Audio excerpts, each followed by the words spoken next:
de-escalation, election, and implementation or normalization. I mean, you know, we are partners and friends of Kosovo. You can for sure I would never have imagined to have to sit here to talk with you about negative measures.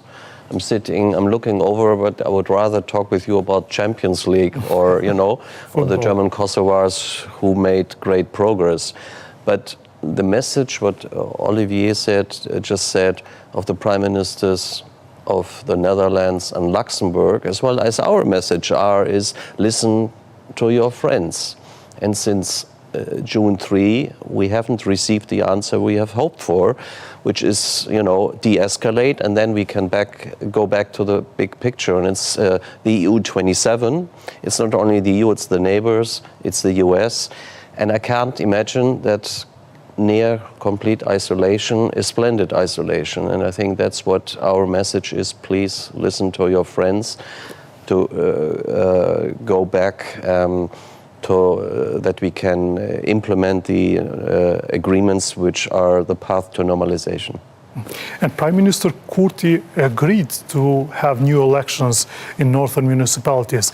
He just says who will fill the void if those mayors who are staying at the municipality buildings will go out, because he said maybe they do not have legitimacy because of the low level of people that participated in the elections.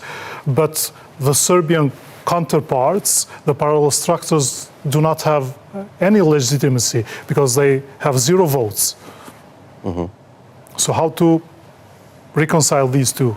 I mean, we all listen to statements that we understand the viewpoints.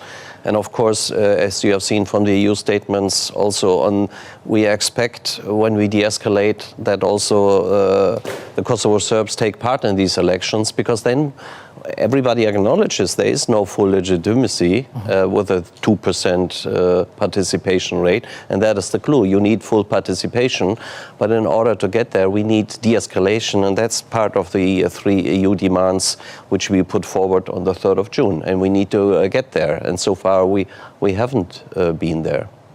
And if these mayors go out and if Serbian parallel structures will enter these municipalities, what will happen? Well, this is a bit theoretical, and there are ways to prevent that. We need to have progress also in coordination between the Kosovo police, ULEX and KFOR. There were times where it was good, and right now there is capacity of improvement, to put it in a diplomatic way. It can be improved. It's not as good as it used to be.